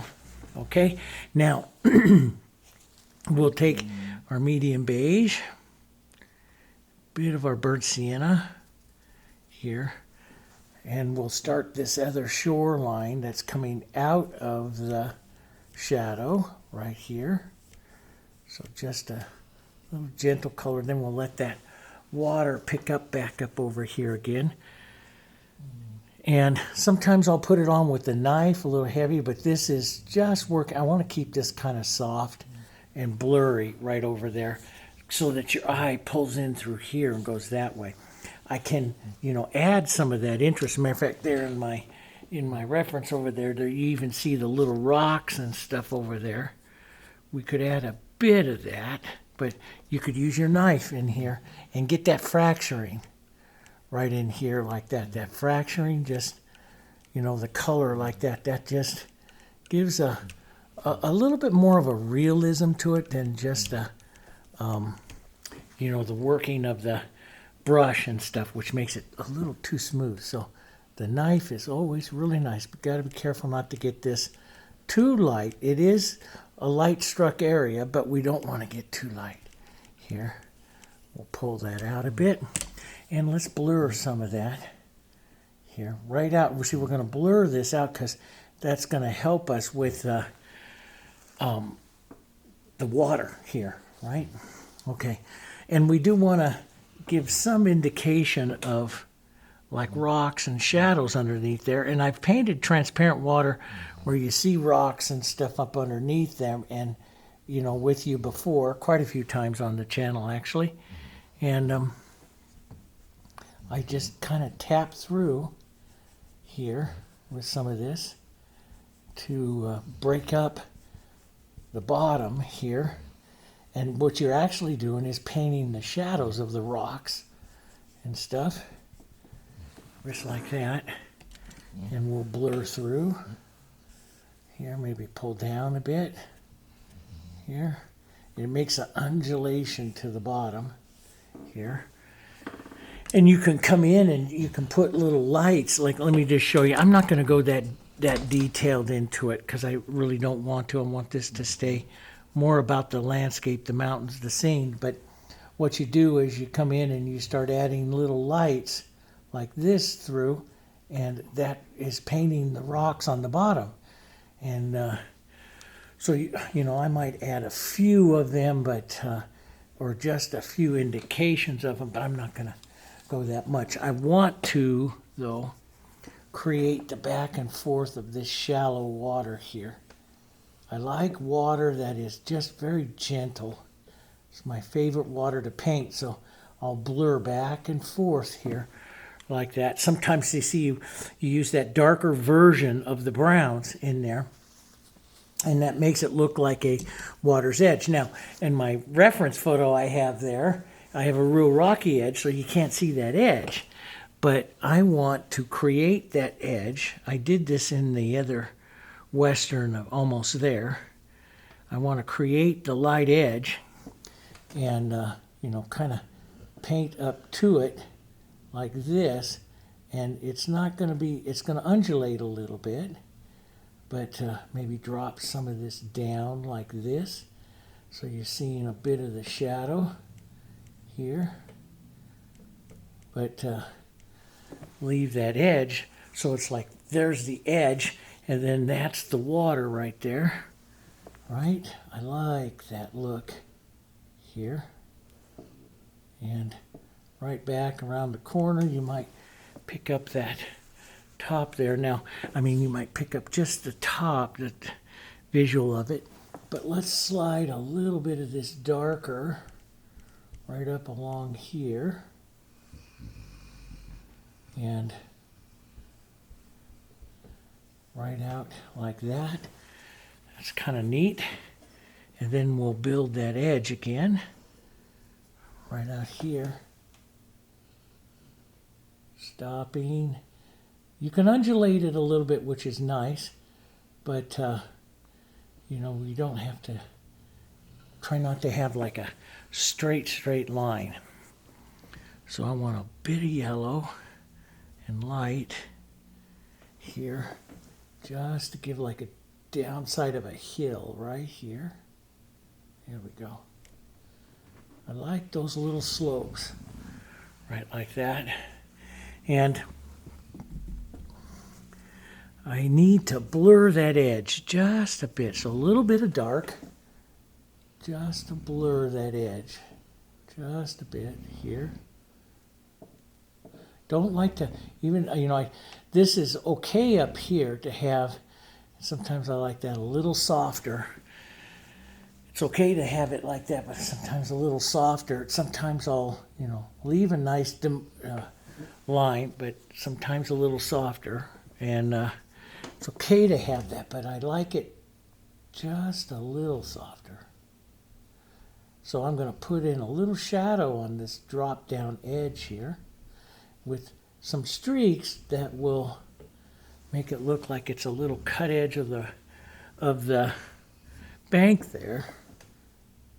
And everything we do in landscapes is all of these little planes, and we suggest the planes. You know, let's put a little light right here, right? And up here, it's okay. This is up in the front, so we can have some fun little stuff like this. Maybe a gentle little mark of that down like that. And maybe a bit of that right out here. That's a, there we go. Just some of that color carrying through. That's kind of nice. Little light struck area. Sometimes, you know, have a bit of that burnt sienna heavier there. It goes a touch orange. That's a pretty color, especially in like deserty kind of landscapes, to have a little bit of that orange in there. Like that. That works really nice. That lighter burnt sienna, such a pretty color. Let's put some of that right out here. Chunk this a little bit so it's not quite so smooth. Want it a little smoother over there though. Okay, so now let's work on it. So we got a bit of that. See, that green still carries through right there, that reflection, which is nice. Let's take a little bit of our violet and blue purples and some burnt siennas. This is some of your darkest colors you can create. And we'll work those deep, deep shadows over here and right up by the edge of the water here. Right up like that. And, you know, in my photo, I have this reference photo that those shadows get drug up quite high right in here. Really, really quite dark up in there. Maybe a little too dark, but that's okay. We'll just lighten a bit through. And some burnt sienna, some medium beige, burnt sienna, and blues.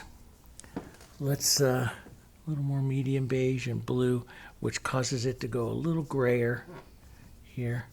A little grayer. Let's put in some soft ideas of some of these rocks. That would be right along there. We were going to paint some of those. Let's go to maybe a slightly smaller brush. This is an old brush. And we'll put in the idea of a few rocks right in there. Maybe a touch of light. Keep it on the cooler blue and violet side because these are in shadow. Back here. Just kind of tap those around a bit. Right in there. And burnt siennas and blues create the shadows, the receding planes. A little more burnt sienna. And then on the shadow planes, we'll touch into a little more blue here. Let's get just a touch lighter. The rocks are really pretty when you especially when you let them dry slightly and you come back over and just hit them again. That's what I like to do, hit them several times. That's when they get the prettiest. There. And some dark shadow plane, a little bit more blue. Here, create a shadow plane. Add that.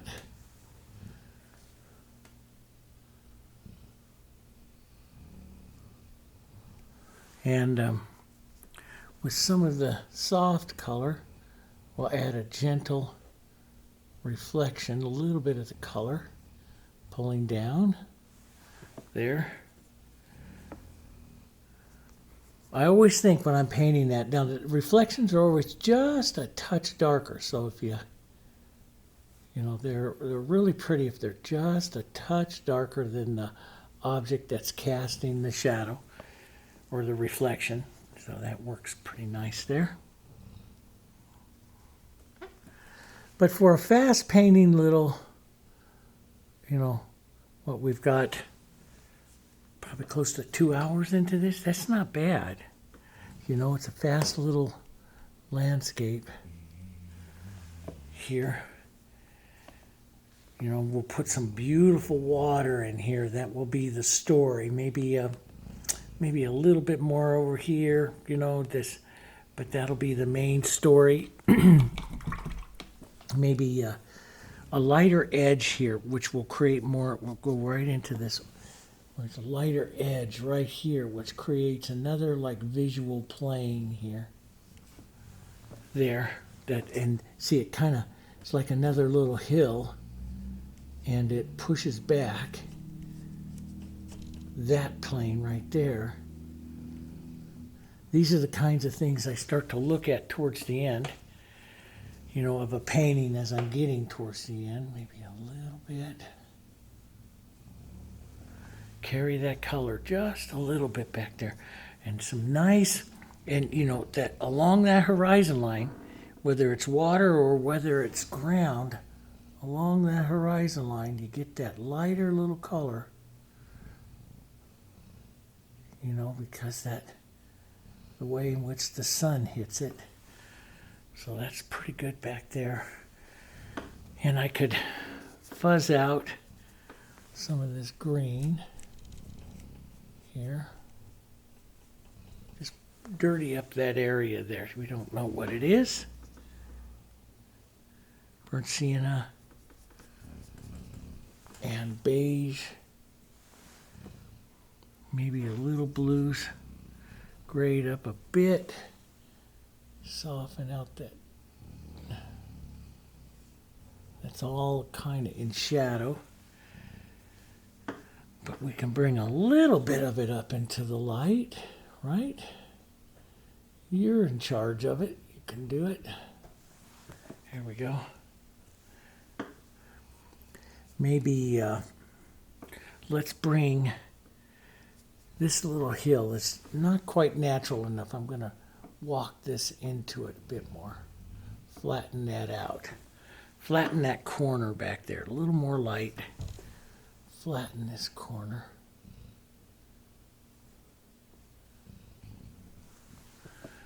That's better.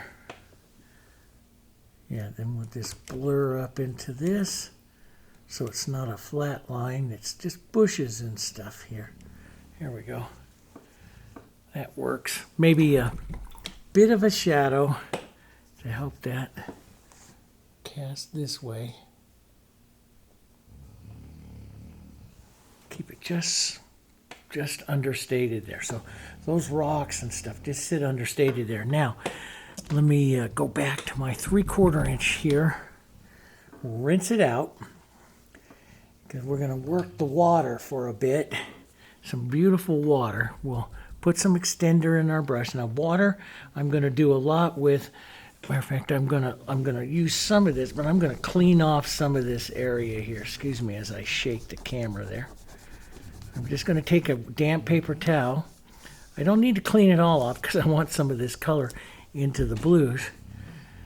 But I'm going to take some of this blue, some of our violet, and some of our extender. We've got a beautiful rhythm of snoring going on here. And we'll add some light to it. That's really pretty. That is a real pretty, probably a little too violet, so a little more phthalo. Let's see this. Now, might be a bit bright, so we'll add just a touch of the beige to it. Let's see where we are. That's pretty. It's a pretty color. It's hitting that color right in there, and we want to vary the color a little bit. So we'll go side to side, sometimes up and down, because that's the reflections, right? And this is on that light coat of extender still that's very wet. And I'll paint right up to some of that shadow color there. Just add some of that blue right into that color. But there'll be other areas here that'll be more distinct with the color. So let's just, and that's what water is. It's just back and forth, up and down. So that's carrying that. Now that's got a good look to it right there, but we need to tan it up a bit because it'll go into the shallows. So let's tan it up a bit. Add some of this beige to tan it up here. Right up like that. Let some of the blue come in so it gets some differences in the coloring there. Right? Maybe a bit of that darker color pulls out into it. Vary it. Let the colors vary. Try not to paint one specific color. Let it vary. Let's take a little light sky here. A little lighter. Right up here. Because as it gets further back, it's going to reflect more sky. The angle, your view angle changes and it reflects more sky. So let's just let that blur out. That's just a soft background, or soft water there. Blur it in and out a bit. Soft look of the water. Maybe a bit of this dark right up like that. See? Same thing goes out over here. We'll get some more blues and stuff, but here.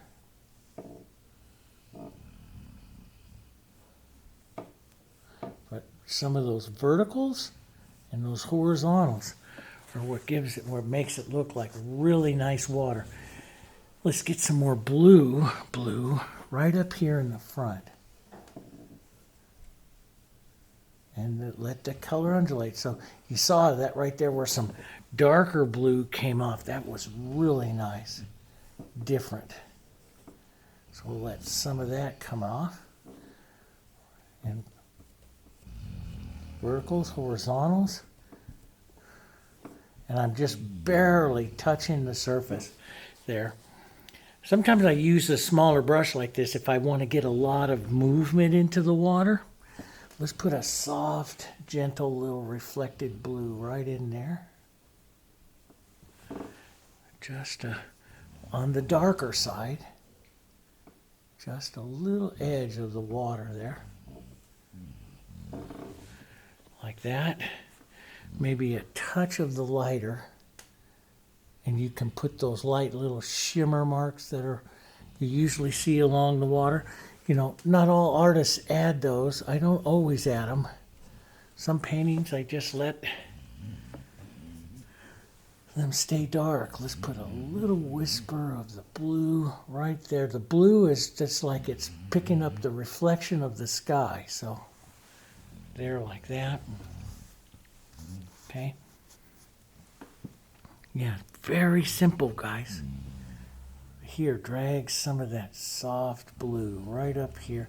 Some of this other color right out into the water. And what that does is, it's making it look like the water's transparent, see? Right? Now, you can put ripples on it. Do you put ripples on it? You know, that's, do we add maybe a touch more of the violet in a little bit? Let's take the violet, let's add some open medium. And let's see if we like a few touches of the dark here. The open medium will keep it transparent. A little touch or two of the dark. It's kind of pretty. Just a bit of it, not too much. There we go, just a bit of that. Maybe pull some of that down. There, just a bit of that. That might look good up here too, a bit of the dark here. There we go. Just like that. Very nice. But do you put ripples on it? Overall, my painting is really kind of soft. I really like it. You know, ripples, they might take away from the softness that I'm trying to give to it. Let's take a look. Maybe some of the sky blue that I had here. Darken it just a bit. Let's just see, because we can always soften it out. You know, just a few side to side here. Okay, and let's soften that right back out a bit. See, this is all wet, so it'll soften really well. Maybe pull down just a bit. You can break them up with your brush. There, a little ripple, that's not too bad. This is a real soft little ripple. Let's add a bit right in here.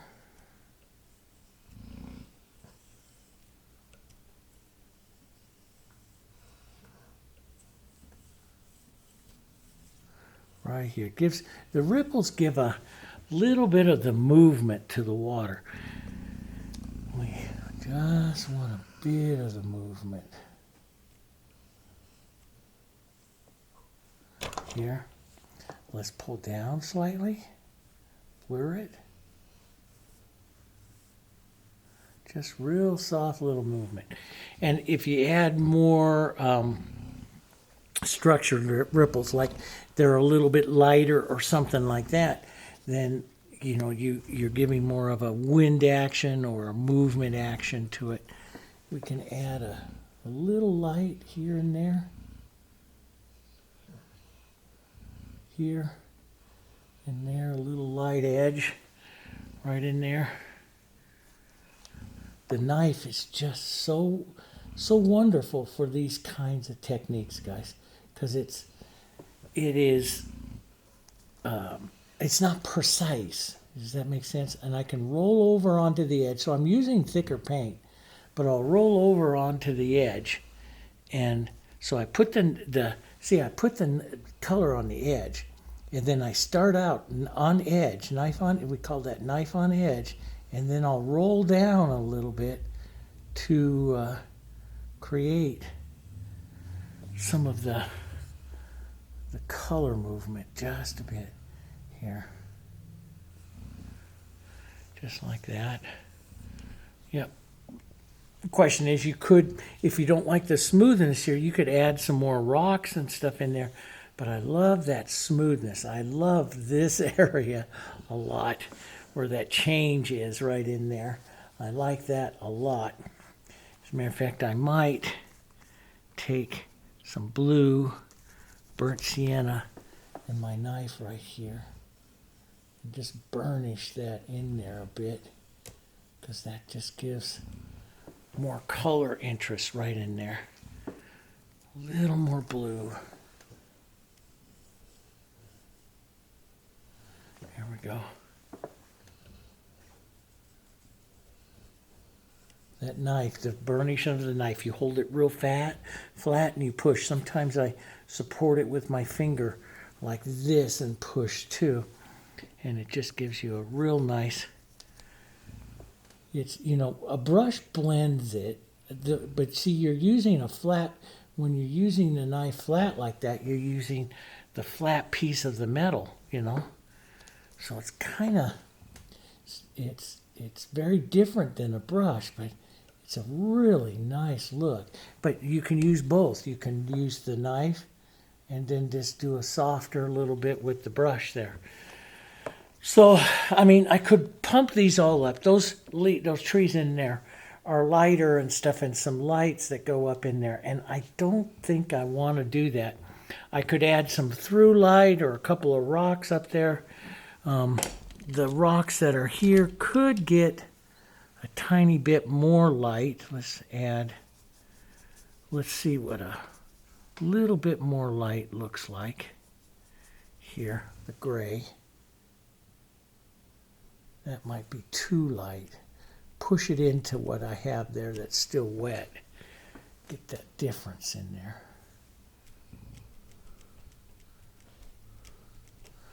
There we go.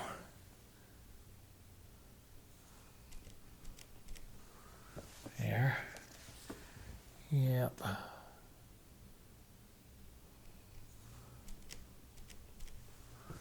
There. A little bit.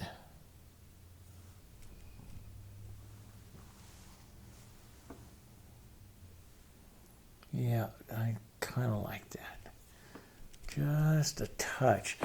And you definitely have warms and cools here. Might be a bit too much, but I think it's going to be okay. Let's push that back just a bit. And I think that is pretty much all I want to do on it. Maybe work this edge right here a bit. Right here.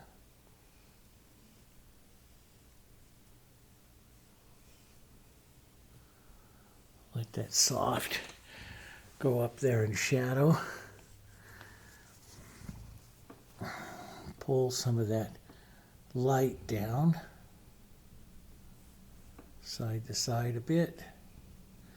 Green pulls down still. A little bit of light.